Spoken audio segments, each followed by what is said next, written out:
வந்து family man. அவரு கல்யாணம் பண்ணி 2 பிள்ளைங்க இருக்கு. ஓகே. இன்னொருத்தர் வந்து ராஜுன்னு வச்சுருவோம். அவர் வந்து பேச்சுலர் தான், இன்னும் கல்யாணம் பண்ணல. ஓகே. அவர் வந்து 2 பேரும் வந்து ஹோம் டவுன் எனக்கு சரியா தெரியல. பிணைங்கா என்ன எனக்கு தெரியல. ஆனா கொஞ்சம் தூரமா அவ்வளவுதான். அப்போ வந்து 2 பேரும் ஒரு இடத்துல தான் வேலை செஞ்சுட்டு இருந்திருக்காங்க. அவரு 2 பேரும் அங்கதான் ஃப்ரெண்டாவே ஆயிருக்காங்க. வேலை இடத்துல 2 பேரும் ஃப்ரெண்ட் ஆயிருக்காங்க. ஸோ ரொம்ப ரப்பாட் ஆயிட்டாங்களா ஃப்ரெண்ட் ஆகி. ஆம், முத்து வந்து ஒரு வீட்டுக்குலாம் வர சொல்லுவாராம். இவர் தான் ஃபேமிலி மேன்ல. ஸோ இவர் வந்து அவர் கூட்டாளியை வந்து ராஜுவா அவர் வந்து வர சொல்லுவாராம். வீட்டுக்கு வாங்க அப்படின்னு சொல்லிட்டு ரொம்ப ரப்பா எல்லாம். ஸோ அவங்க ஃபேமிலியெல்லாம் உங்களுக்கு தெரியும். அப்போ திடீர்னு என்ன பண்ணாரு, அவருக்கு வந்து அந்த வேலை செட் ஆகல. ஏன்னா ஃபேமிலினால அம்மா இருக்காங்க, ஒய்ஃப் இருக்காங்க, பிள்ளைங்கலாம் சமாளிக்க முடியல சொல்லிட்டு சிங்கப்பூர்ல வேலை தேடிட்டாரு. ஸோ அவர் ஃப்ரெண்டு மூலியமா முத்து வந்து ஃபேமிலியெல்லாம் விட்டுட்டு சிங்கப்பூர் போயிட்டாரு. அங்கே போய் தங்கி வேலை செய்யறதுக்கு. அங்கே ஒரு செக்யூரிட்டி வேலைக்கு, ஒரு மால்ல செக்யூரிட்டி வேலைக்கு போயிட்டாரு. போய் ஒரு 3 மாசம் ஆச்சுன்னா, ஸோ அவங்க ஃப்ரெண்ட்ஷிப் வந்து அங்கேயே முடிஞ்சிச்சு.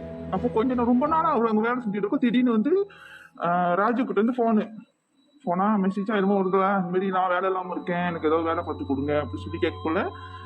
இவரோட ஃப்ரெண்டு இருக்காருல்ல, மூத்துவோட ஃப்ரெண்டு, அவர்கிட்ட சொல்லி இந்த கம்பெனிலே இவருக்கும் செக்யூரிட்டி வேலை வாங்கி கொடுத்துருவோம் சொல்லிட்டு அவர் பேசி ஒரு வேலை கஷ்டப்பட்டு வாங்கி கொடுத்துருக்காங்க. சரின்னு அவரும் வந்திருக்காரு. ஸோ இவங்க பாக்குறது வந்து நைட் ஷிஃப்ட் தான். முத்து வேலை செய்யறது நைட் ஷிஃப்ட். அப்ப என்ன பண்ணிருக்காங்க, இவர் வேலைக்கு ஃபர்ஸ்ட் டேலாம் வேலைக்கு வராரு. வேலைக்கு வந்துட்டு வேலைலாம் எங்க எப்படி செய்யணும். ஆனா அந்த இடத்துல வந்து கொஞ்சம் வந்து அமானுஷம்லாம் இருக்குல்ல, அமானுஷம் இருக்கு. ஸோ முத முத்து வேலைக்கு போனப்போ கூட 2-3 இதுல சொல்லியிருக்காங்க. அவர் கூட்டாளி சொல்லியிருக்காரு, தனித்தனியா எங்கேயும் போகாத, இங்க நிறைய இருக்கு, ஏதோ பார்த்தா கூட தெரிய மாதிரி வந்துரு அப்படிலாம் சொல்லியிருக்காங்க. அப்ப இவரு புதுசா இன்னொருத்தர் வேலைக்கு வர்றாருல்ல, ராஜு. அப்ப அவரு முத்து தான் போய் ட்ரைனிங்லாம், இங்க இப்படிதான் போகணும், இங்கதான் செக் பண்ணணும், இதெல்லாம் செய்யணும் அப்படின்னு சொல்லி அந்த மால் வந்து எப்படி ஜாகா பண்ணணும் அப்படின்னு சொல்லி இது பண்ணிருப்பாரு. நார்மலா வந்து அவங்க எல்லாம் வந்து சிசிடிவி ரூம்ல தான் இருப்பாங்க. அந்த டைம் வந்தா மட்டும்தான் போய் ரவுண்ட் பண்ணுவாங்க. ஸோ இன்னொரு ஃப்ரெண்டு, முத்துவோட ஃப்ரெண்ட் இருக்காருல்ல, சிங்கப்பூர்ல உள்ளவரு, அவர் வந்து சிசிடிவி ரூம்லயே தான் இருப்பாரு. அவர் ரவுண்ட் பண்ண மாட்டாரு. ஸோ இவங்க என்ன வேலை செய்யறாங்களோ இல்லையானே இவர் சிசிடிவில பாக்குற வேலை தான். ஸோ அப்போ வந்து முத்து வந்து ராஜுவை கூட்டிட்டு சொல்லி ஒன்னா சொல்லி அவருக்கு லீவ் வந்துடுது. இவர் சொன்னாரு, ராஜு நீ சொந்தமா தான் போய் செய்யணும், நீ நாள்ல சொந்தமா பழகு, அப்புறம் நான் கூட வந்துட்டு இருக்க முடியாது, ஏன்னா நீ ஒண்டி தான் செய்யணும், எல்லாத்தையும் டேர்ன் பை டேர்ன் தான் அந்த வேலை வரும். ஸோ 2 பேரா போக முடியாது, நீ ஒண்டி பழகு சொல்லிட்டாராம்.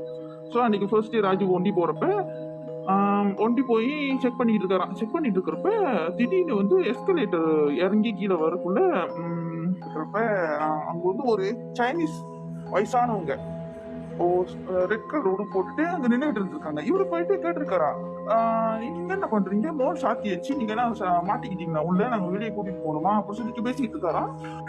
அப்ப அவரு என்ன பண்றான் தனியா நின்றுக்கிட்டு, ஆனா கேமரால ஒன்றும் தெரியல. அவன் பக்கம் இவன் என்ன தனியா நின்று யார்கிட்ட பேசிட்டு இருக்கான் சொல்லிட்டு ஒரு வாக்கி டாக்கில வந்து கூப்பிடுறாராம். ராஜு யார்கிட்ட பேசிட்டு இருக்கேன், என்ன பண்ற, ரவுண்ட்ஸ் போன அவர் எடுத்துட்டு, இல்ல இங்க ஒருத்தவங்க லேடி நிக்கிறாங்க, நான் உங்கள்கிட்ட கேட்டுட்டு இருக்கேன், யாரு நிக்கிறா அப்படின்னு. நீ முதல்ல ரூமுக்கு வான்னு கூப்பிடுறான். இல்ல கொஞ்சம் இருங்க, கொஞ்சம் பேசிட்டு திரும்புறாரா, அந்த லேடி காணமா. இவர் தேடுறாங்க, எங்க போயிட்டாங்க அப்படியே திரும்ப தராங்க, காணமா. அப்போ சொல்ல, நீ ரூமுக்கு வான்னு சொல்லி கூப்பிடுறாரா. ரூமுக்கு வந்துட்டு கேட்கறாராம், என்ன பண்ணிட்டு இருந்தாங்க நின்றுக்கிட்டு அப்படின்னு.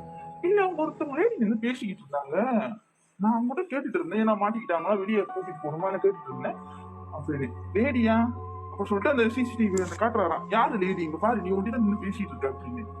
அவரு பார்த்து பயந்துட்டாராம். பயந்துட்டு, இல்ல நான் பார்த்த ஆள் இருந்துச்சு அப்படின்னு. உடனே இல்ல அது இந்த இடத்துல அப்படித்தான், நீ யாரும் பார்த்தாலும் தெரியாம இது நீ ஏன் பேசிட்டு இருக்க அப்படின்னு. அவர் சொன்னா, இல்ல நான் முண்டி போக மாட்டேன் அப்படின்னு, நீ இந்த வேலைக்கு வந்துட்டுனா செஞ்சுதான் ஆகணும், நீ போய் தான் ஆகணும் சொல்லிட்டு இது பண்றாராம். அவரு அதோட பயந்து போய் காலைல வீட்டுக்கு போய் அவர்கிட்ட சொல்லியிருக்காரு, மணிக்கு இவருகிட்ட முத்துக்கிட்ட, இந்த மாதிரி நான் வேலைக்கு பயமா இருக்கு, எனக்கு இந்த மாதிரிலாம் நடக்குது அப்படின்னு. அப்போ இவர் என்ன பண்ணிருக்காரு, சரி வா இன்னைக்கு எனக்கு நைட் ஷிஃப்ட் தானே, ஒரு 2 பேர் போய் பார்ப்போம் அப்படின்னு சொல்லிட்டு போய் கூட்டிட்டு போய் காட்டுறாரா. ஒண்ணுமே இல்லையே, நீ என்னத்த பார்த்த அப்படின்னு. அவரு பயப்படுறாராம். இல்ல நான் ஒண்டிலாம் வேலை செய்ய முடியாது எனக்கு. அவர் சொல்றாங்க, நான் கஷ்டப்பட்டு வேலை வாங்கி கொடுத்துருக்கேன், நீ செஞ்சுதான் ஆகணும் அப்படின்னு.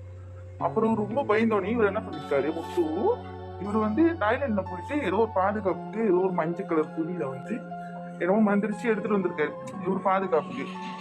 இவர் என்ன பண்ணிருக்காரு, அதை எடுத்து ஒரு ஃப்ரெண்ட்ட கொடுத்துருக்காரு. நீ வச்சுக்கோ, உனக்கு பயமா இருந்தா வச்சுக்கோ, உனக்கு எப்போ பயம் போதும் அப்ப என்கிட்ட திருப்பி கொடு அப்படின்னு. அவரை வச்சுட்டு ஒரு 2-3 நாள் வேலை செஞ்சுட்டு அதுக்கு மட்டும் கொண்டாந்து கொடுத்துட்டான். இப்ப எனக்கு ஓகே தான், பரவாயில்ல நீயே வச்சுக்க சொல்லி கொடுத்துட்டாரான். அந்த பொட்டலத்தை கொடுத்துட்டாரு. அப்ப இவங்க 2 பேரும் வேலை செஞ்சுட்டு இருக்கப்போல என்னது முத்துக்கு வந்து இந்த டிஸ்டர்ப் பண்ண வர ஆரம்பிச்சிருக்கு. ஒரு ஒண்டி போக்குள்ள பின்னாடி உருவம் வர மாதிரி, பயங்கரமான உருவம் நிக்கிற மாதிரி அப்படி சொல்லி ஒரு வேலை எடுத்த சிசிடிவில பார்த்தா ஒண்ணுமே தெரியாது. ஆனா இவர் போக்குள்ளனா இவர் கூப்பிடுற மாதிரி ஒரு ரொம்ப அளவுக்கு மீறி டிஸ்டர்ப் பண்ணுவோம் அங்கங்க நிக்கிற மாதிரி. அப்ப இவரு வேலையை செய்ய முடியாம கத்திக்கிட்டு மூக்கு போடி வந்தது எல்லாம். அப்ப இவருக்கு வந்து இந்த கம்ப்ளைண்ட்லாம் வந்து மெயினுக்கு போயிடுச்சு. மெயின் ஆஃபீஸ்க்கு போனோடனே அவங்க வந்து பிடிச்சி சத்தம் போட்டிருக்காங்க, என்ன வேலை இருக்கு இப்பெல்லாம் பண்ணிட்டு இருக்கீங்க அப்படின்னு. உடனே அவர் சொல்லியிருக்காரு, இல்லை நான் பார்த்தேன். உடனே என்ன புத்தி இருக்கு நீ பார்த்ததுக்கு? சிசிடிவி தட்டி பார்த்தா இவர் தான் கத்திக்கிட்டு வர்றது போறது ஓடுறதெல்லாம் இவர் தான், பின்னாடி யாருக்குமே இல்லை. உடனே இவர் என்ன பண்ணிருக்காரு, அவருக்கு அழுத்தமே இல்ல முத்துக்கு இந்த ஃபேமிலி மேன் சொன்னா அவருக்கு. அப்ப ஒரு தடவை என்ன பண்ணிருக்காரு, சரி ரவுண்ட்ஸ் போய் தான் ஆகணும் சரி சொல்லிட்டு போயிருக்காரு. போயிட்டு சரி டாய்லெட் போகணும்னு சொல்லிட்டு டாய்லெட் போயிருக்காரு. டாய்லெட் போயிட்டு இருக்கப்ப கண்ணாடியில பின்னாடி யாரும் கிராஸ் பண்ணி போன மாதிரி அவருக்கு தெரிஞ்சிருக்கு. யார கிராஸ் பண்ணி போறான்னு சொல்லிட்டு வெளியே போய் பார்த்துருக்காரு. ஒரு ஒரு பொம்பளை போயிட்டு இருக்காங்க. இவங்க யாரு இவங்க எந்த நேரத்துல போறாங்க சொல்லிட்டு கூப்பிட்டுக்கிட்டே போறதுக்குள்ள அப்ப அங்க வந்து ஏதோ ஒரு போன் இருக்குமா, எமர்ஜென்சி கால் போன் ஒண்ணு இருக்குமா. அந்த போன் ரிங் பண்ணிருக்கு. இவருபடி அவருக்கு போய் எடுத்திருக்காரு. இவருக்கு தெரியும் அந்த வந்து மேல இருந்தா போன் பண்ணுவாங்க, அந்த ஆபீஸ்ல இருந்தா போன் பண்றாங்க யாரோ சொல்லிட்டு இவர் போய் எடுத்து கேட்டிருக்காரு. கேட்டுட்டு அவரோட இவர் இருக்காருல்ல முத்துவோட ஃப்ரெண்டு, அந்த ஆபீஸ்ல இருப்பாரு அவரு. அவர் போன் பண்ணி நீ என்ன பண்ணிட்டு இருக்காங்க அப்படின்னு கேட்டாராம். அவர் சொன்ன இல்ல இந்த மாதிரி ஒரு பொங்கல் போனாங்க, நான் டாய்லெட்ல இருந்தேன் யாரும் வெளியே மாதிரி இருந்துச்சு, அதான் பார்த்தேன் யாரும் போயிட்டு இருந்தேன் கூப்பிட்டேன் அப்படின்னு. இல்ல நீ பேசாம ரூமுக்கு வா அப்படின்னு சொன்னாராம். இல்ல அப்பா அவர் பேசிட்டு இருக்குள்ள 2 பேரும் போன்ல பேசிட்டு இருக்காங்க, அந்த எமர்ஜென்சி போன் பேசிட்டு இருக்குள்ள அந்த ஃப்ரெண்டுக்கு வந்து ஏதோ ஒரு பொம்பளை சிரிக்கிற சத்தம் கேட்டிருக்கு. அவர் கேட்டோடனே ஒரு நீ சீக்கிரமா ரூமுக்கு வான்னு சொல்லியிருக்காரு. நீ ரூமுக்கு வா, அந்த ஆபீஸ் போ சீக்கிரமா அப்படின்னு. அப்ப போனை வச்சுட்டு திரும்பி பார்க்க அந்த அவங்க காணாம. அப்புறம் என்ன பண்ணிருக்காரு, இவரு போயிருக்காரு. போயிட்டு என்னன்னு கேட்டிருக்காரு. அப்ப அந்த சிசிடிவியோட இதெல்லாம் காட்டியிருக்காரு. அங்க யாருமே இல்லை, நீ தான் டாய்லெட்டுக்கு போற, நீ தான் வெளியே வர, யாரையும் யார கூப்பிடுற அப்படின்னு. அப்ப இல்ல நான் பார்த்தேன். அப்புறம் வேலை முடிஞ்சு வீட்டுக்கு போகணும்னு தான் இவர் சொல்லியிருக்காரு, நீ பேசக்குள்ள யாரும் பின்னாடி சிரிக்க சத்தம் எனக்கு கேட்டுச்சு, அதனாலதான் நான் உன்னை வர சொன்னேன் அப்படின்னு. இவரு அது இன்னும் பயந்துட்டாராம். ஐயோ இந்த மாதிரி நான் எப்படின்னா நான் வேலை செய்யுது, எனக்கு அனுப்பு மீறி தொல்லை தாங்க முடியல அப்படின்னு. இல்ல இது நம்ம பார்ப்போம், கொஞ்ச நாள் பொறுத்துக்கோ அப்படின்னு சொல்லிட்டு இருந்திருக்காங்க. இந்த டிஸ்டர்பன் வந்து அவரோட ஃப்ரெண்டு ராஜு சொன்னாங்க, அவருக்கு எதுவுமே இல்லை, இவருக்கு தான் இப்ப ஆரம்பிச்சிருச்சு. அப்ப என்ன பண்ணிருக்காரு, ஒரு நைட் வந்து இதே மாதிரி தான் ரவுண்ட்ஸ் போயிட்டு அதே மாதிரி டாய்லெட் போயிட்டு ஒரு டாய்லெட் போயிட்டு கதவு லாக் பண்ணிட்டு உட்கார்ந்து இருக்கிறப்ப இவரு என்னமோ ஒண்ணு என்னமோ ஒண்ணு சொல்லிட்டு அப்படியே தோணிக்கிட்டே இருந்திருக்கு. அப்ப இவர் பக்கத்து டாய்லெட்ல யாரும் யூஸ் பண்ற மாதிரி அவருக்கு இந்த பைப் திறக்கிற மாதிரி அந்த மாதிரி இவரு வந்து என்ன சில டாய்லெட் பார்த்துருக்கீங்களா, அதோட கதவுலாம் வந்து கொஞ்சம் மேலால இருக்கும், கால்லாம் தெரியுங்க அந்த மாதிரி. அப்ப இவர் என்ன பண்ணிருக்க யாரு இது சொல்லிட்டு இவரு என்ன பண்ணிருக்காரு, சும்மா வந்து மேல பார்த்துருக்காரு. மேல வந்து கோசமா தானே இருக்கும், மேல சும்மா பார்த்துக்குள்ள ஒரு உருவம் அப்படியே குமிஞ்சு அவரை பார்த்துட்டு இருக்கான். அவர் அதை பார்த்து கத்தி அழுந்து அடிச்சு ஓடி ரூமுக்கு வந்து அவரால் சொல்ல கூட முடியல. அந்த அளவுக்கு மூச்சு வாங்கி அவர் கூட்டாரு, என்ன ஆச்சு இல்ல என்னால முடியாது, இந்த மாதிரி வேலை செய்ய முடியாது, என்னால செய்ய முடியாது அப்படின்னு. அப்புறம் சொல்லியிருக்காரு, சரி பொறுமையா இருப்போம், என்ன ஆச்சு சொல்லு. அப்புறம் நடந்ததெல்லாம் சொன்னோன்னே இவரு சரி நம்ம நாளைக்கு இன்ஃபார்ம் பண்ணிடுவோம் சொல்லிட்டு அவங்க ஆபீஸ்ல வந்து அவர்கிட்ட கூப்பிட்டு சொல்லியிருக்காங்க. சொன்னோடனே அவங்க ஏசுறாங்களாம், நீ இந்த மாதிரிலாம் இந்த மாதிரி வேலை இடத்துல வந்து பண்ணிக்கிட்டு இருக்காத, இது என்ன இது நினைச்சா பெரிய ஷாப்பிங் கம்பெனி, இங்க வந்து இந்த மாதிரிலாம் சொல்ல முடியாது, நீ வேலை செய்ய செய்யும் அப்படி சொல்லி திட்டி அனுப்பிச்சிட்டாங்க. புக்தி இல்லைங்க அவங்க கிட்ட. சிசிடிவில பார்த்தா இவரு தான் எல்லாம் ஓடுறதுன்னா இவரு ஒண்டி தான் இருக்காரு அதுல. அப்ப என்ன பண்றது தெரியாம ஒரு அதுக்கு மீறி உடம்பு முடியாம போயிட்டாரு. அவளுக்கு மீறி காய்ச்சல் வந்து வேலை செய்ய முடியாம லீவ்ல இருந்திருக்காரு. லீவ் எடுக்க அவர் ஸ்கூட்டர் சொல்லிட்டாங்க, பரவாயில்ல நீ வீட்லயே இரு. அளவுக்கு மீறி காய்ச்சல் அவர் சொல்லிட்டு வீட்லயே இருந்திருக்காரு. அப்ப இவரோட ஃப்ரெண்டு ராஜு இருக்காருல, அவரு தான் வந்து இவரை ரொம்ப டேக் கேர் பண்ணிக்கிட்டாராம். சாப்பாடு வாங்கிட்டு வர்றது, இவரால எந்திரிச்சு சாப்பிட கூட முடியாத அளவுக்கு அவருக்கு அந்த மாதிரி த்ரோ ஆயிட்டாரு. ஸோ அவர் சாப்பாடு ஊட்டுறது பாக்குறது எல்லாம். அப்போ அவர் இன்னொரு ஃப்ரெண்டு வந்து வேலை முடிச்சு வந்து பார்த்துட்டு போறான். டெய்லி வந்து பார்த்துட்டு போக்கல அவர் ஃப்ரெண்டுக்கு என்னமோ தோணி இருக்கு. ஆஹ் சரிடா எனக்கு ஒரு பூமோ தெரியும், நம்ம போய் பார்ப்போம், ஒரு நாய்க்காரர் தான் போய் பார்ப்போம் சொல்லிட்டே இருந்திருக்காரு. அப்ப இவரு என்ன பண்ணிருக்காரு, ராஜு வீட்டுக்கு வந்தோடனே சொல்லியிருக்காரு, இந்த மாதிரி அவர் வந்தாதான் இந்த மாதிரி ஒரு பூமோ பார்க்கறாரு கூட்டி போறேன்னாரு அப்படின்னு. உடனே சொல்லிருக்காரு, ஏன்டா அதான் நீ நம்பிக்கிட்டு இருக்க, நீ பயந்துட்ட, கொஞ்ச நாள் சொல்லி சரியா போயிடும் அப்படி சொல்லி ராஜு சொல்லியிருக்காரு. அப்ப ராஜு எல்லாம் செஞ்சுட்டு ஒரு வேலைக்கு ராஜு கிளம்பிட்டார் நைட்ல. அப்ப ஒரு நைட் ராத்திரி ஒண்டி ரூம்ல இருக்குள்ள அது அங்க என்ன உருவத்தை பார்த்தாரோ அவருக்கு வந்து இந்த அவர் இருக்கிற ரூம்ல வந்து லேசா தெரிய ஆரம்பிச்சிருக்கு. ஏன்னா ஒரு பயமுட்ட ஆரம்பிச்சிருக்கு. அப்ப ஒரு ஃப்ரெண்டுக்கு போன் அடிச்சு சொல்லிருக்காரு, எனக்கு இங்கேயே இருக்க முடியல, எனக்கு இங்க வரைக்கும் எனக்கு அது தொல்லை பண்ணுது அப்படின்னு சொன்னா. உடனே ராஜு என்ன பண்ணுங்க ஆஃப் டே போட்டு வந்துருக்காரு. வந்துட்டு பயப்படாத நான் இருக்கேன் அப்படின்னு சொல்லி ரொம்ப டேக் கேர் பண்ணிருக்காரு அவரை. அப்ப அவங்க அம்மா போன் அடிச்சிருக்காங்க, மக்கள் போன் அடிச்சு சொல்லியிருக்காங்க, எனக்கு கனவு வந்துச்சு, இந்த மாதிரி வந்து எங்க ஹஸ்பண்ட் ஒய்ஃப் கல்யாண போட்டோ இருக்குல்ல, அந்த கல்யாண போட்டோ வந்து எரிஞ்சு போற மாதிரி நான் கனவு கண்டேன் அப்படின்னு. அப்ப அவருக்கும் மனசு சரியில்லை, என்னடா அம்மா இப்படி ஒரு கனவு கண்டிருக்காங்க, நமக்கு வேற உடம்பு முடியல. அப்ப ஒரு ஹோம் டவுனுக்கும் போக முடியல, எப்படி போறது, லீவும் கிடைக்காது. அப்ப அவர் கூட்டத்தில் வந்து சொல்லியிருக்காரு, நீ ரொம்ப நாள் லீவ்ல இருக்க, அவங்க மேனேஜ்மெண்ட் வந்து சவுண்ட் பண்றாங்க, நீ எப்படியாவது வேலைக்கு போற பாரு அப்படின்னு சொல்லிட்டு போயிட்டாரு.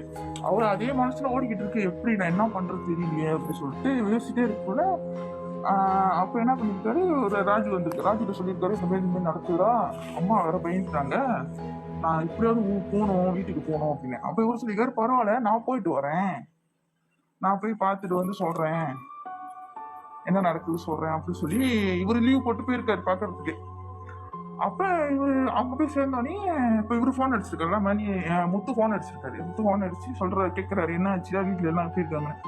ஓகே அவர் சொல்ற, இல்ல நாங்க ஓயில தான் இருக்கு, ஒய்ஃப் இங்க தான் இருக்காங்க, பிள்ளைங்களாம் இருக்காங்க, நல்லா தான் இருக்காங்க, ஒரு பிரச்சனையும் இல்லை அப்படின்னு சொல்லி பேசிட்டு இருந்திருக்காரு. பேசிட்டு இருந்தோடனே அப்புறம் அவர் கூட்டம் இன்னொருத்தர் சொன்னால வேலை வாங்கி கொடுத்தாரு. அவர் வந்திருக்காரு. வந்துட்டு முத்துட்ட கேட்டிருக்காரு, எப்படிடா ஓகேவானு. அப்ப இவரு எல்லாம் கதையும் சொல்லியிருக்காரு, வீட்டுல இந்த மாதிரி நடந்துச்சான், கனவு பண்றாங்க அப்படின்னு. அப்ப இவரு சொல்லியிருக்காரு, வா அதான் ஒண்ணு சொன்னா பூமப்பா கூட்டிட்டு போறோம், நீ தான் வரல, சரி வா போலாம் அப்படின்னு சொல்லி கூட்டிட்டு இருக்காரு. அப்ப ஒரு நாயக்காரு போய் உட்காந்தோடனே அவங்க எதுவுமே சொல்லல, போய் உட்காந்தோடனே அவர் பார்த்துட்டே இருந்துட்டு எவ்வளவு நாள் அவனுக்கு இந்த பிரச்சனை இருக்கு அப்படின்னு கேட்டாராம். அப்ப அவர் சொல்லிருக்காரு, என்ன சொல்லிருக்காரு, சொல்லிட்டு உங்ககிட்ட மஞ்சள் கலர்ல ஒரு துணி இருக்குமே அது எதுன்னு கேட்டாராம். நான் ஒரு யோசிக்கிறேன், இவருக்கு எப்படி தெரியும் அப்படின்னு. நீ எடு அதை வெளியே அப்படின்னு எடுத்துட்டு அது தொற அப்படி சொன்னாராம். இதை நீ திறந்து பார்த்திருக்கியான்னு கேட்டாராம். இல்ல நான் அன்னைக்கு வந்துச்சு, அது எடுத்துட்டு வந்ததுல இருந்து நான் திறந்து பார்த்ததே இல்லைன்னு. இப்ப நீ அதை தொற அப்படின்னு திறந்து பார்த்தா செய்வனை வச்சு அந்த ஆணி ஊசின்னு இருக்குமே அந்த மாதிரி ஒரு செய்வன ஒரு இது வந்து அதுக்குள்ள இருந்திருக்கு. அவங்க ஜாமான் இப்படிதான் கொடுத்தாங்களான்னு கேட்டாதான். இல்ல இது இப்படி இருக்காது அப்படின்னு. இது உனக்கு யாரோ செய்வான் வச்சிருக்காங்க அப்படின்னு. உடனே அவர் யோசிக்கிறாராம், யாரு எனக்கு போய் செய்வான், இந்த துணி நீ யார்கிட்ட கொடுத்தன்னு கேட்டாராம். இந்த மாதிரி என் ஃப்ரெண்ட்கிட்ட தான் கொடுத்தேன்னு. நீ ஏன் எப்படி அதை நீ கொடுக்கலாம் ஒரு ஆளுகிட்ட அப்படின்னு. இது வந்து உனக்குன்னு கொடுத்த ஒரு பொருள், உனக்குன்னு அது ஜாக்கா பண்ணும், நீ எப்படி இன்னொருத்தவங்களுக்கு கொடுக்க முடியும் அப்படின்னு. இல்ல அவங்க ரொம்ப பயந்துனா நான் கொடுத்துட்டேன் அப்படின்னு சொல்லியிருக்காரு. நீ அதெல்லாம் தப்பு, அதெல்லாம் செய்யக்கூடாது, இது யார்கிட்ட கொடுத்தியோ அவன் தான் உனக்கு அந்த செய்வனே வச்சிருக்கான் அப்படின்னு. அவருக்கு நம்பவும் முடியலையா. அவரு நம்ம இல்ல என்னோட ஃப்ரெண்டு எல்லாருமே நல்லவனா இருப்பானா அப்படின்னு. அவர் ஃப்ரெண்டு கூட்டிட்டு போனாரு. அவர் சொல்றாரு, எனக்கு கொஞ்ச நாளா அந்த டவுட் இருக்குதா, அவனை நம்ப கூடாது, உன்கிட்ட சொல்ல முடியாது, அதனாலதான் நான் உன்னை கூப்பிட்டுட்டே இருந்தேன், வாங்கி போய் பார்க்கலான்னு அப்படின்னு. அப்ப அவர் சொன்னாரு, இதை துணி இதோட நீ தொடாதான், எடுத்துக்கொண்டு போய் எங்காவது வீசிடு அப்படி சொல்லிட்டு அவர் என்ன சொன்னாரா, நீ இங்க வந்ததா அவனுக்கு என்ன தெரிஞ்சிருக்கும், அவனுக்கு நீ போன் பண்ணாலும் அவன் எடுக்க மாட்டான், ஏன்னா அவன் எந்த காரியத்துக்காக உன் வீட்டுக்கு போனானோ அந்த விஷயத்த அவன் செஞ்சு முடிச்சுட்டான், ஐயோ நீ வந்து செஞ்சு முடிச்சுட்டான். அவன் எதுக்காக உன்கிட்ட நெருங்கினா, எதுக்காக உன் ஃபேமிலி கூட வந்தான், எல்லாம் வந்து எனக்கு தெரியும். அவன் எல்லாத்தையும் செஞ்சு முடிச்சுட்டான். உனக்கு அவன் செய்வனை வச்சது காரணமே உன்னையும் குடும்பத்தையும் பிரிச்சு உன் இடத்துல அவன் போய் உட்காரணும். அதுக்காக தான் அவன் செஞ்சிருக்கான் வேலையை அப்படின்னு.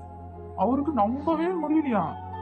அவர் என்ன பண்ணிக்க, நீ எதையுமே உன் ஃபேமிலி கிட்ட காட்டிக்காத. ஸோ அது தப்பு, அது அவங்களுக்கே தெரியாம நடந்து போச்சு எல்லா விஷயமும். நீ வந்து எதையும் காட்டிக்காத. உனக்கு குடும்பம் ஃபேமிலி இருக்கு, உனக்கு உன் ஒய்ஃப் பிடிக்கும் தானே. ஸோ நீ என்ன பண்ணு, இதோட உன் வீட்டுக்கு போய் அவங்கள நீ இங்க கூட்டிட்டு வா. அவங்க கிட்ட நீ எதையும் சொல்லாத, நீ அவங்கள கூட்டிட்டு வா அப்படின்னு சொன்னாராம். அப்ப இவருக்கு என்ன நடக்குதுன்னே புரியல. அப்ப அந்த இடத்துல அவர் ஃப்ரெண்டு இருக்கணும். அந்த மாதிரி இவரை வந்து எப்படியாவது அவரு என்ன பண்ணிருக்காருன்னா, இவருக்கு வந்து உடம்பு முடியாத இருக்கிறப்ப அந்த சாப்பாடுலாம் கொடுத்தாருல, அந்த சாப்பாடுல எல்லாம் கலந்து கொடுத்துருக்காரு அவர் சாப்பாட்டுல. ஓ ஸோ அவரு எல்லாம் அந்த உடம்புக்குள்ள போனோடனே அது வந்து அவருக்கு என்ன சொல்றது, எலோஷனேஷனா, ஐயோ இது நிக்கிது பாரு, அது நிக்கிது பாரு அப்படின்னு சொல்லி ஒரு பைத்தியமா அவர் ஆக்கிடணும். அந்த மாதிரி அவருக்கு ஒரு செஞ்சிருக்காரு. ஸோ என்ன பண்ணிக்க, சரி இதோட நீ போய் உன் ஃபேமிலியை கூட்டிட்டு வா, எதுவுமே சொல்லாத, நீ கூட்டிட்டு வா அப்படின்னு. நீ போ, அவங்க வருவாங்க அப்படின்னு இருக்காராம். அப்போ இவரு போயிட்டு அவங்க ஃபேமிலியும் பிள்ளைங்க எல்லாம் கூட்டிட்டு வந்து அவருமா வண்டி பூங்காலாம் செஞ்சு எல்லாம் செஞ்சாரு. என்னோடமோ செஞ்சு எல்லாம் முடிச்சு அவர் சொன்னாரு இதோட அது போயிடுச்சு. அவனும் உன்னை தேடி இதுக்கப்புறம் வரமாட்டான். அவனுக்கு என்ன அவனுக்கு தெரிஞ்சிருக்கும், நீ வந்து இங்க வந்தது அவனுக்கு தெரிஞ்சிருக்கும், ஆட்டோமேட்டிக்கா தெரிஞ்சிருக்கும். அவன் வேற இடத்துக்கு போயிருப்பான் எல்லாரும். ஆனா எதுவுமே உன்னை எதுக்கு வர செய்யாது, யாருக்கும் நம்பி எதையும் கொடுக்காத அப்படி சொல்லி அனுப்பி விட்டுட்டாராம். இப்ப அவங்க ஒய்ஃபோட தான் இருக்காரு. ஏன்னா அவங்க ஒய்ஃபுக்கு இந்த வரைக்கும் அவருக்கு ஒய்ஃபுக்கு எந்த கதையுமே தெரியாதான். அவர் சொல்லிட்டாரு, எந்த காரணத்துக்காகவும் அந்த விஷயத்த வந்து உன் ஒய்ஃப் கிட்ட